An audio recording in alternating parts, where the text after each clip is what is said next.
바울은 이제 갈라디아서를 이제 마무리 지면서 이제 친필로 이 갈라디아 교인들에게 마지막 글을 쓰고 있습니다. 그러면서 신앙생활의 이 당부와 함께 축복의 메시지를 전하고 있는데, 바울은 성도들에게 바른 믿음의 삶을 사는 것이 무엇이고 그 중심이 있는 것이 바로 십자가이라는 것을 가르쳐주고 있는 거죠. 바른 믿음의 삶을 살기 위해서는 바로 예수 그리스도의 십자가가 없이는 바른 믿음의 삶 자체가 이루어지지 않는다라고 분명히 말씀하고 있는 것입니다. 그래서 우리가 먼저 예수 그리스도의 십자가를 살펴보면, 예수님의 지신 십자가는 사형 틀입니다. 예수님은 십자가에 살려고 십자가를 향해 달려가신 것이 아니라 죽으려고 십자가에 달려가신 것이죠. 예수님께서는 십자가를 짊어질 때 고통스러움이 있었고요, 아픔이 있었고, 괴로움이 있었고, 치욕이 있었고, 모욕이 있었고, 고통스러움이 있는 것이 바로 십자가였습니다. 예수님께서는 그 십자가를 마다하지 아니하시고 십자가를 달게 지셨다고 이렇게 이야기하고 있는데, 그 이유는 바로 우리를 사랑하셨고 우리를 구원하시기 위해서, 우리의 모든 죄를 사함받기 위해서, 구속의 은혜를 베풀어 주기 위해서 십자가를 지셨다는 것을 우리는 잘 알고 있습니다. 그리고 이는 십자가는 그렇게 모든 그 힘겨움과 아픔이 있지만 십자가의 뒤에, 십자가 죽음 뒤에 부활의 영광과 기쁨이 있다는 것을 우리는 기억해야 되는 거죠.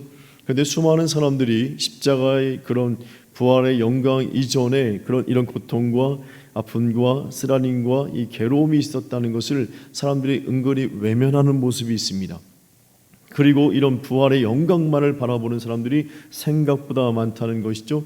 그러니까 신앙생활 잘해서 복 받는 것이 다 복 받을 수는 없겠지만, 그러나 형통한 역사 나타나고 또 은혜의 역사가 나타나는 것은 지당하고, 그것이 정확한 수많은 믿음의 사람들이 이렇게 보여주셨으니까, 그렇게 하나님 앞에 진실한 믿음의 삶을 살면 그 인생 자체가 복 받는 것은 좀 명확한 사실이라고 할 수 있는 겁니다. 근데 사람들이 그것만 바라본다는 거죠. 그 전에 눈물 뿌리며 씨를 뿌리는 것을 사람들은 외면하는 모습이 있다는 것입니다. 바울이 그래서 오늘 그것을 이야기하고 있는데, 첫 번째 볼까요? 예수님의 십자가를 생각하는 사람들은 시작, 할례자들의 말에 속지 말아야 합니다. 아멘.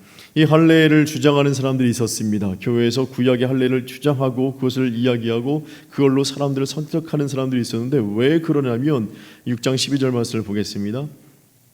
본문 말씀의 12절 말씀 시작, 무릇 육체의 모양을 내려 하는 자들이 억지로 너희에게 할례를 받게 함은 그들이 그리스도의 십자가로 말미암아 박해를 면하려 할 뿐이라.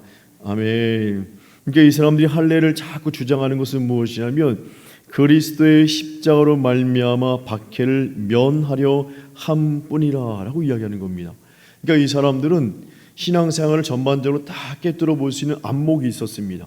그리고 신앙생활은 어떻게 이루어지냐, 이런 십자가의 고통이 있어야지만 부활의 영광이 있다는 것을 이 사람들도 너무너무 잘 알고 있었습니다.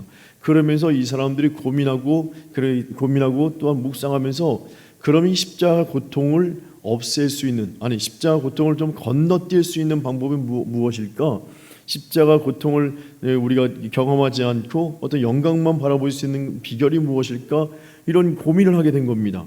그러면서 사람들이 생각한 것이, 그러면 우리가 이런 할례표를 주장하면 되겠구나. 왜냐하면 예수님 오기 전에 이런 할례 받은 사람들이 구원의 표라고, 이 선민의 표라고 그것을 받았으니까, 이런 할례를 우리가 구약시대의 할례가 우리에게 있으면 우리는 예수 그리스도의 십자가와 상관없이 선민으로서, 구원받은 자로서, 출애굽하는 백성들처럼, 가나안에 정착한 백성들처럼 그와 같이 영광을 누리게 되지 않을까? 그러니까 더 나아가서 저 천국의 영광을 누리게 되는 것 아닌가? 자, 그렇다면 할례를 주장하자. 할례를 주장하고 이것을 정설로 만들어 버리고, 이것을 교리로 만들어 버리고, 그래서 예수 그리스도의 십자가의 이 고통과 예수 그리스도의 십자가를 조금 희미하게, 좀 태색하게 그것을 드러나지 않게끔 만들면 되겠구나라고 생각한 겁니다.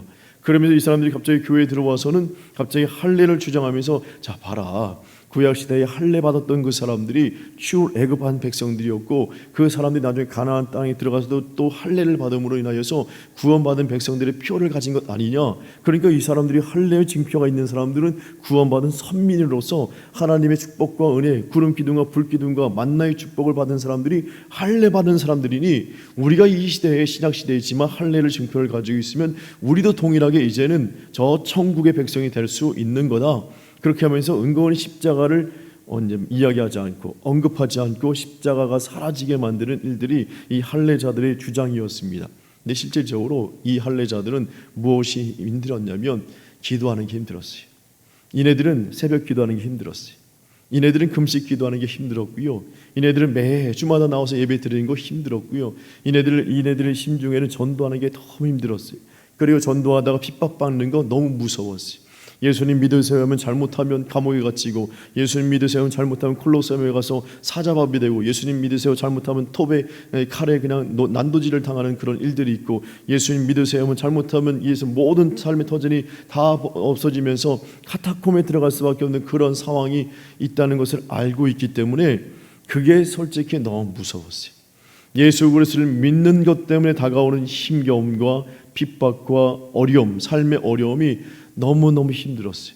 한 번쯤은 경험해 봤단 말이죠. 그런데 그걸 두 번, 세 번 경험하려니까 엄두가 나지 않는 거예요. 그러면서 이네들이 뒤돌아본 것이 할례를 주장하자, 우리의 구약으로 돌아가자.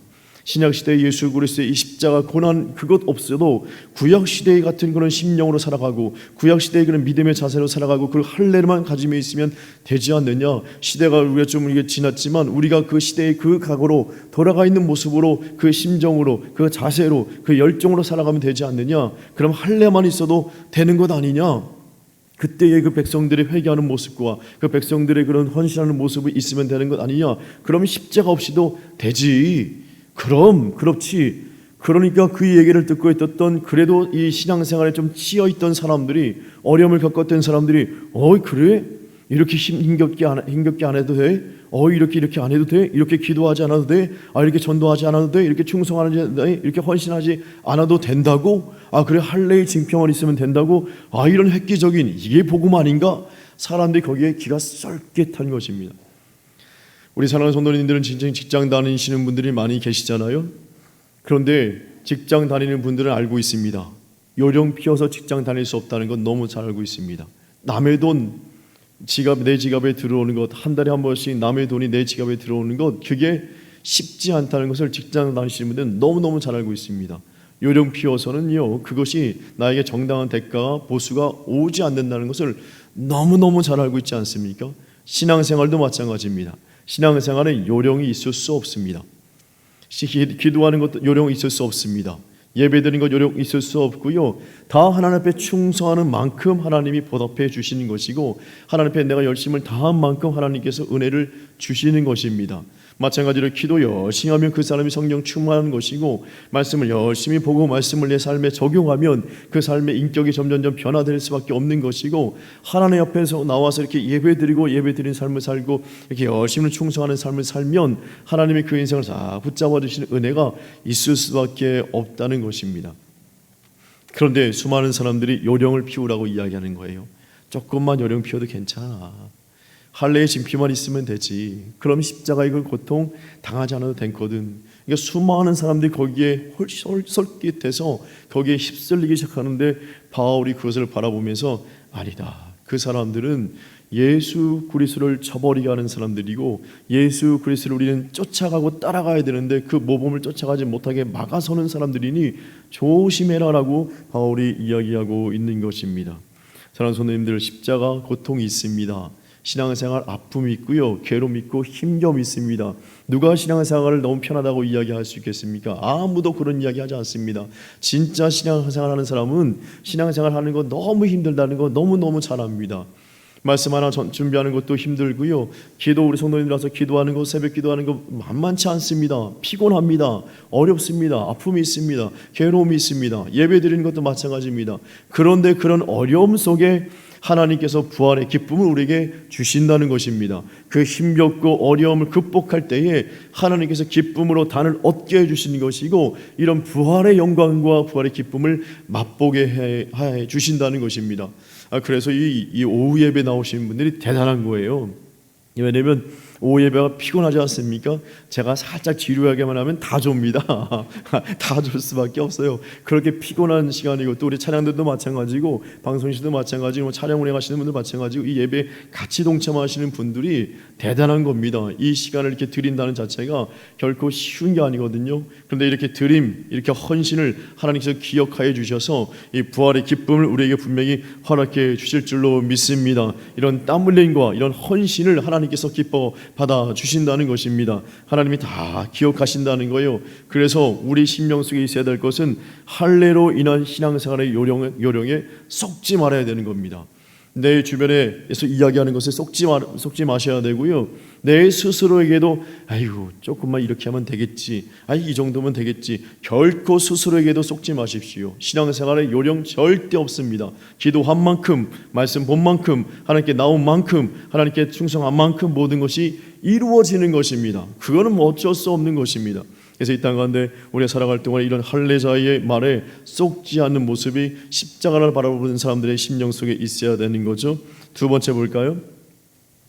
시작. 그리스도의 십자가를 자랑하여야 합니다. 아멘. 처음에 사람들은 예수님이 부활하기 전에 이 예수님이 지신 십자가를 부끄러워했습니다. 심지어 예수님도 부끄러워했습니다. 왜냐하면 그때 당시에 십자가는 사형틀이거든요. 가장 지저분하고 가장 추악하고 가장 더러운 것이 사형틀, 그것이 십자가였습니다. 거기에 달린 사람들은 가장 추악한 죄인들이 달렸거든요. 예수님이 아무리 죄가 없다 할지라도 그 십자가에 달렸으니 사람들은, 모르는 사람들은 저 예수님도 가장 추악한 죄의 무언가를 지긴 졌지라고 생각했단 말이죠. 그것이 대세였습니다. 그것이 전체적인 분위기였고, 그러다 보니까 제자들도 우리가 사랑했던 예수님이 그렇게 추악한 십자가에 달려 돌아가신 것을 자랑하지 못했습니다. 무서워서 벌벌 떨었습니다. 그래서 이런 죄인 같은 사람이 이 십자가에 달렸는데 우리가 그 죄인을 따르고 있는 사람들이었구나 생각하다 보니까 너무 무서웠고, 또한 사람들의 눈총이 너무 무서워서 이 마가다라 앞에 콕콕 숨어서 문을 꼭꼭꼭꼭 잠그고요, 두문불출하면서 숨을 죽이면서 누가 아치 하면 조용히 해. 이거 기침 소리 나가면 어떻게 하려고 그래? 우리 여기 예수님 믿는 사람들이 있다 그러면 어떻게 하려고 그래? 막 그러면서 스스로들을 감추는 삶을 살았던 것입니다. 예수님 믿는 거 드러내지 않았습니다. 그런데 3일 뒤에 그 상황이 완전히 바뀌었습니다. 180도 바뀌게 됐죠. 왜냐하면 예수님이 부활하신 것입니다. 예수님이 죽은 가운데서 부활하심으로 영광스럽게 부활하시고 수많은 사람들 500의 형제에게 다 보이시면서 하늘을 딱 승천하심으로 인하여서 그 십자가가 이제는 대속의 은혜의 십자가가 된 것을 사람들이 믿게 된 것입니다.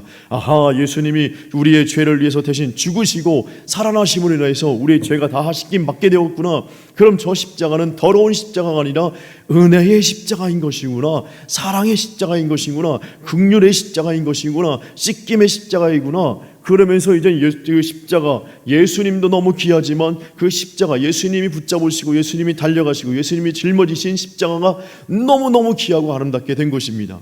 그러다 보니까 사람들은 전부 다 이제 예수님을 자랑한가 동시에 예수님이 십자가에 못 박혀 돌아가셔서, 예수님 십자가에 못 박혀 돌아가셔서 우리 죄가 씻김 받았지, 저 십자가는 은혜의 십자가야, 저 십자가는 사랑의 십자가야, 저 십자가는 구속의 십자가야. 그러니까 사람들마다 십자가가 더러운 사형틀인 줄 알았더니 사랑의 십자가, 긍휼의 십자가, 그리고 예수님이 부활하셨고 예수님이 그 부활하신 예수님이 지신 십자가였다고, 짊어지신 십자가였다고. 그래서 어디에서는 막 그렇게 하더라고요.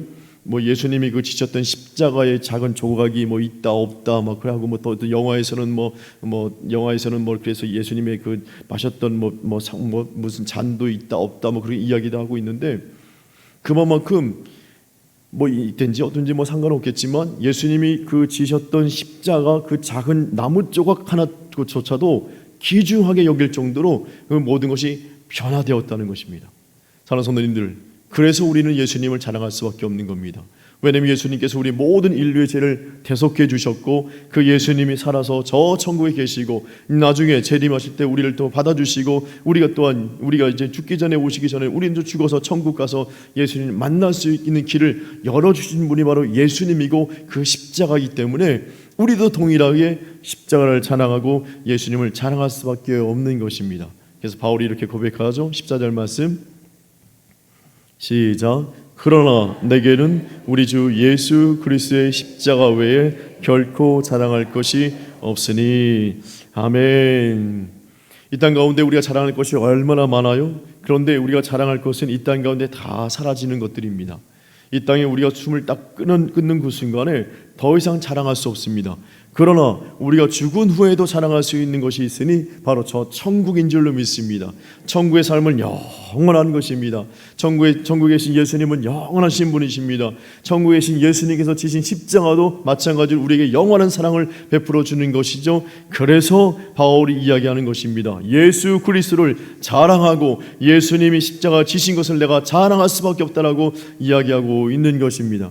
그래서 우리도 그 십자가 지신 예수님을 닮아서 예수님과 같은 사랑과 긍휼과 헌신의 삶을 살고자 작정하고 있으니 그 모습을 볼 때마다 서로가 자랑스러운 모습으로 설 수밖에 없는 것입니다. 그래서 저는 자랑한다니까요. 우리 교회에 기도 지킴이 분들이 계신데 세상에 이게 매일 밤마다 돌아가시면서 기도하시는 분들이 계시다. 그럼 사람들이 깜짝 놀란단 말이죠. 아니 지금 이 시대에도 그런 분들이 계셔? 라고 이야기하는 거예요. 그렇게 시간을 정해서 교회 와서 기도하시는 분들이 계셔? 계시다니까. 우리 교회가 그런 교회라니까. 자랑할 수밖에 없단 말이죠. 그래서 막 또 어제도 와서 남성교회도 와서 또 전지도 하시고 청소도 하시고 그런 것을 보면서 우리 교회는 돌아가면서 전 교회 돌아가면서 청소한다. 그러면 그런 교회가 아직도 있어? 우리 교회 있다니까. 그래서 어떤 교회는 청소업체 부른다니까요. 어떤 교회는 직원들 몇 명으로서만 아니면 교육자들 몇 명이서만 청소한다니까요. 그런데 저희는 다 돌아가면서 저는 제 마음속에는 전 교인이 다 청소했으면 이렇게 돌아가면서 교회를 미화했으면 좋겠는데 아직 그게 안 되더라고요. 그래서 그냥 주일 예배 마치고 하셔도 될 것 같아요. 왜냐면 다 막 도망가는 거 아니지만 빨리 가시니까. 그래서 가기 전에 붙잡아서 한 번이라도 교회 썰고 닦고. 왜냐면 내 땀이 스며들고요, 내 애정이 스며들어야지 교회가 사랑스럽습니다. 왜냐면 왜 엄마들이 아기들을 사랑스러운지 아세요? 내가 피 흘려서 내 피 몸으로 다 어떤 키웠으니까 사랑스러운 것처럼 우리 교회에도 내 땀과 내 헌신과 내 눈물이 스며들잖아요. 그럼 교회를 사랑할 수밖에 없는 것입니다. 그래서 이런 교회 미화가 그래서 너무너무 중요한 거예요. 그래서 이 작은 시간이지만 또 짧은 어떤 애정을 쏟는 것이지만 내가 쓸고 닦는 것을 통하여서 내 집과 같이 교회를 사랑하고 예수님 몸과 같이 또 사랑하게 되는 일들이 나타나게 되는 거죠. 우리 이 땅 가운데 살아갈 동안에 예수 그리스도를 믿는 사람은 이렇게 예수님을 자랑하는 삶을 살게 되는 사람인 줄로 믿습니다. 자라는 동안에 예수님 자랑하시고 더 나아가서 예수 믿는 사람들이 있는 우리 교회를 자랑하시는 우리 모두가 되어야 될 줄로 믿습니다. 세 번째, 예수님의 십자가를 붙잡는 사람은 어떤 모습이 있느냐? 시작. 십자가의 흔적을 사모하셔야 합니다. 아멘. 바울이 이렇게 이야기합니다. 17절 말씀을 볼까요? 시작. 이후로는 누구든지 나를 괴롭게 하지 말라. 내가 내 몸에 예수의 흔적을 지니고 있노라. 아멘. 이 바울이 예수님을 믿고 나다 보니까 바울이 얼마나 이 깔끔한 사람이었습니까? 공부를 열심히 했던 사람이고 어쩌면 엘리트 코스를 밟고 있던 사람이고 화이트 칼라의 정석으로 이제는 조금 있으면 이제는 그 이제 공회를 이제 올라갈 수 있는 그런 사람이었거든요. 그러니까 몸이 아주 깨끗한 사람이었습니다. 그런데 이 다메섹 도상에서 예수님을 만나는 그 순간에 어떤 일이 벌어지냐면 꼬꾸라집니다. 말에서 떨어집니다. 말에서 떨어지면 말 높이가 상당하거든요. 그 말에서 떨어지면 상처가 날 수밖에 없습니다. 몸에 상처가 나죠. 근데 눈도 안 보이는 거예요. 눈곱이 끼기 시작하는 겁니다. 눈은 막 뜨고 싶은데 저도 옛날에 어릴 적에 이게 눈병을 한번 앓은 적이 있었는데 눈은 눈곱이가 끼잖아요. 눈이 안 떠집니다. 근데 바울이 그렇게 안지를 겪게 되는데 아마 이것이 평생 동안 이어졌다고 이제 사람들이 또 이야기하는데 이 막 눈이 안 떠지는 그런 병을 얻게 되니까요. 벌써 이제 몸에 이상이 생기기 시작하는 거죠. 그리고 예수님을 믿고 난부터 어떤 일이 벌어지냐면 사람들이 바울을 자꾸 때려요. 예수님 믿으시오. 예수님 믿으시면 그러면 가만히 있는데 해코지 안에 있는데 갑자기 돌이 막 날라오고 세상에 몽둥이 사람들이 때리기 시작하지 않나? 그것도 막 40대 때리면 죽으니까 39대만 때려 해서 세면서 때려요. 세면서 한 대, 두 대, 세 대. 가만히 있어봐. 몇 대 때렸냐? 5대 때렸나 봐. 5대, 6대 하면서 세상에 세면서 39대를 막 몇 번을 맞질 않나? 그들이 하도 막 돌을 던지고 사람들이 밀치고 때려서 순간 기절을 또 몇 번 하지 않나? 죽을 고비를 싹 넘기는데 나중에 온몸을 보니까 완전히 그냥 덕지덕지 상처가 나는데, 상처가 있는데, 야, 이 사람 몰골이 아닌 것입니다. 그런데 그러면서 바울이 고백하는 것이, 내가 이 상처가 왜 생겼느냐, 예수님 전하다가, 예수님 증거하다가, 예수님 따르다가 생겼으니, 가만히 보니까 예수님의 이 상흔과 내 상처가 동일한 모습 아닌가라고 이제 고백하게 되는 겁니다. 예수님 몸이 처음에 깨끗하신 분이었거든요.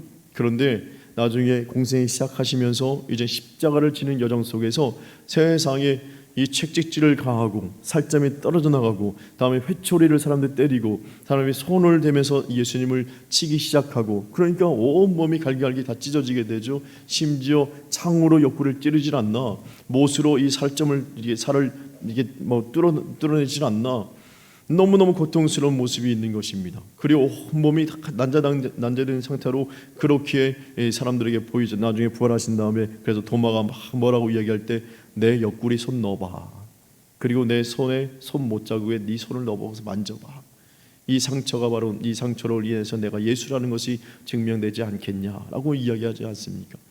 그러니까 이 바울이 그런 예수 그리스도를 묵상하면 묵상할수록 자신의 있는 몸의 상처도, 그렇구나, 예수님이 나를 사랑하셔서 그런 몸의 상처가 있는 것처럼 나도 이렇게 예수님을 사랑해서 몸의 상처가 있는 것 아닌가라고 해서 그 흔적을 찾아 나서게 되는 겁니다.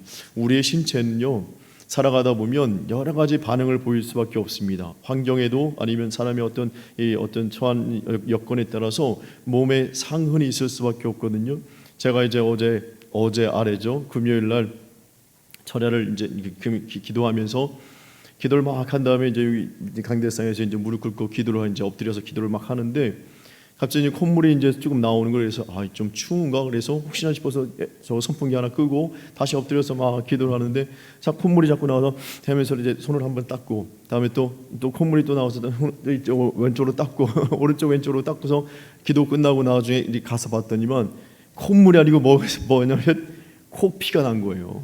그래서 보니까, 그래서 내가 증거를 찍어놨다니까, 그걸 찍어놨어요. 그래서 사람이 조금 피곤하면, 내가 그렇다고 뭐 전도 열심히 해서 뭐 그렇게 말씀 열심히 해서 그게 아니고 몸이 피곤하니까 난 거예요. 그냥 몸이 피곤해서. 그러니까 몸이 피곤하면 이렇게 될 수도 있구나라고 했는데, 바울은 자신의 몸의 상처가 저처럼 그냥 단순히 피곤해서 그렇게 된 것이 아니라, 예수님 믿으세요, 예수님 믿으면 구원받습니다 라고 할 때 일어난 모든 상처들이었던 것이죠. 그러니까 바울이 가감하게 이야기하는 겁니다. 나를 괴롭게 하지 마라, 내가 내 몸에 예수의 흔적을 지니고 있다라고 이야기하고 있는 것입니다. 이 땅에도 지금 현실에서도 예수님 전하다 보면 핍박당할 때가 분명히 있습니다. 예수님 믿다 보면 마음에 상처받을 때가, 물론 육신의 그런 상처를 많이 받지 않지만, 그러나 이 마음 심적인 상처를 받을 때가 생각보다 많습니다. 예수님 믿으세요 하면 홀대받는 일들도 많고요, 예수님 믿으세요 하면 눈총받는 일들도 가끔가다 있단 말이죠. 그럴 때마다 마음에 상처받는, 마음에 상흔이 생기는 일들이 나타나게 되는데, 그것이 바로 예수의 흔적인 줄로 믿습니다. 이 땅 가운데 살아갈 동안에 예수 그리스도로 인한 이 흔적이 우리 심령 가운데 있으면 그것은 바로 영광의 상처가 될 줄로 믿습니다. 나중에 그 흔적을 보며 예수님께서 그것을 어루만져 주실 것이고, 예수님께서 그것을 안아주실 것이고, 예수님께서 그것을 자랑스러워하신 놀라운 역사가 우리에게 나타나게 되는 것입니다. 더 나아가서 우리의 심령 가운데 하나님이 주신 은혜가 있는데, 16절 말씀을 볼까요? 시작. 무릇 이 규례를 행하는 자에게와 하나님의 이스라엘에게 평강과 긍휼이 있을지어다. 아멘. 예수 그리스도를 위해서 살다 보니까 바울이 몸에 상처가 아주 많이 났습니다. 그런데 그 상처만으로만 끝난 것이 아니라, 그렇게 예수님을 증거하다 보니까 상처를 뛰어넘는, 육체 상처를 뛰어넘는 이 심령 가운데 평강과 긍휼이 넘쳐나는 것을 경험하게 된 것입니다. 그래서 바울이 뭐라고 이야기하냐면, 그것을 성령의 9가지 열매로 그것을 설명하고 있는 겁니다. 사랑과 휴학과 화평과 자비와 양성과 충성과 온유와 절제라는 것이 자기에는 없었거든요. 근데 예수님을 증거하고 예수님을 또한 자랑하는 삶을 살다 보니까, 예수님을 따라가는 삶을 살다 보니까 자기 심령 속에, 자신의 인생 속에 이 성령의 능력과 열매가 가득한 것을 경험하게 된 것입니다. 그리고 세상에서 누릴 수 없는 평강과 세상에서 누릴 수 없는 이 긍휼을 경험하게 되고 그것을 뿜어내는 삶을 살게 된 것이죠. 그러니까 바울이 이렇게 이야기하는 것입니다. 예수 그리스도의 십자가를 자랑할 수밖에 없다. 왜냐하면 그 십자가로 인하여서 나에게 흔적이, 예수님의 흔적이 있게 되는 것이고, 더 나아가서 그로 인해서 내게 성령의 흔적이 있게 되는 것이고, 예수님이 살아계심의 흔적이 내 인생 가운데 드러나고 있다라고 이야기하고 있는 것입니다.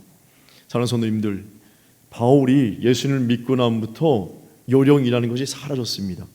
바울은 요령 있는 사람이었거든요. 사울 쪽에는요, 사람들 자기가 출세하는 길이 무엇인지 아주 빠삭하게 자신이 보고 있던 사람입니다. 그래서 어떻게 하면 빠르게 출세할 수 있을까, 어떻게 하면 고속 승진할 수 있을까에 대해서 정확하게 알고 있는 사람이었습니다.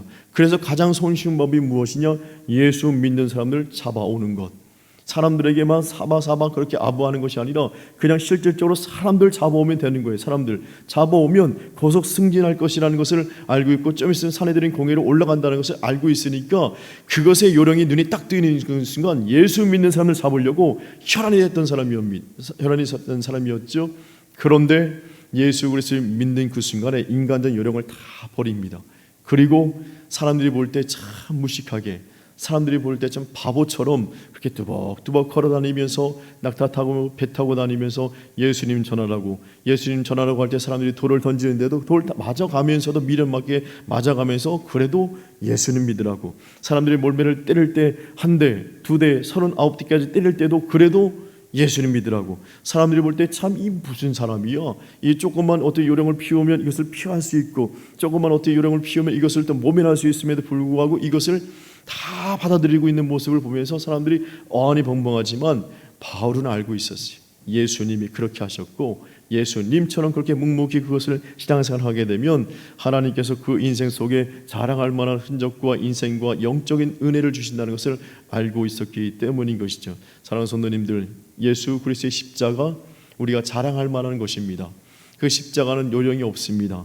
십자가에는 눈물이 있을 수밖에 없고 괴로움이 있고 아픔이 있지만 결국 부활의 기쁨과 영광이 우리에게 있는 줄로 믿습니다. 이 땅 가운데 살아갈 동안에 스스로의 이 심령 속에서 자꾸만 신앙생활의 요령을 피우려는 그런 모습이 있으면 절대 조심하십시오. 그것을 쫓아가면 쫓아갈수록 점점 십자가가 멀어지는 것이고, 십자가의 은혜의 흔적도 점점 멀어지는 것이고, 내 인생은 좀 깔끔하게 됐을지 모르지만 그 인생이 능력 없고 힘없는 모습으로 살아갈 수밖에 없는 것입니다. 이 땅 가운데 살아갈 동안에 요령이 아닌 정석된 믿음 생활을 사시길 바랍니다. 그리고 십자가 두려워하지 마십시오. 십자가 힘들지만 하나님이 도와주십니다. 성령님이 도와주셔서 넉넉히 그것을 감당하게 해 주실 줄로 믿습니다. 그리고 그로 인하여서 우리 영육간의 강건함과 영육간의 만족함을 가질 수 있는, 나아가서 이 바울처럼 십자가를 자랑할 수밖에 없는 기쁨과 은혜를 우리에게 더하여 주실 줄로 믿습니다. 이런 믿음으로 우리 모두가 승리하신 모두 되시길 주님의 이름으로 축원합니다.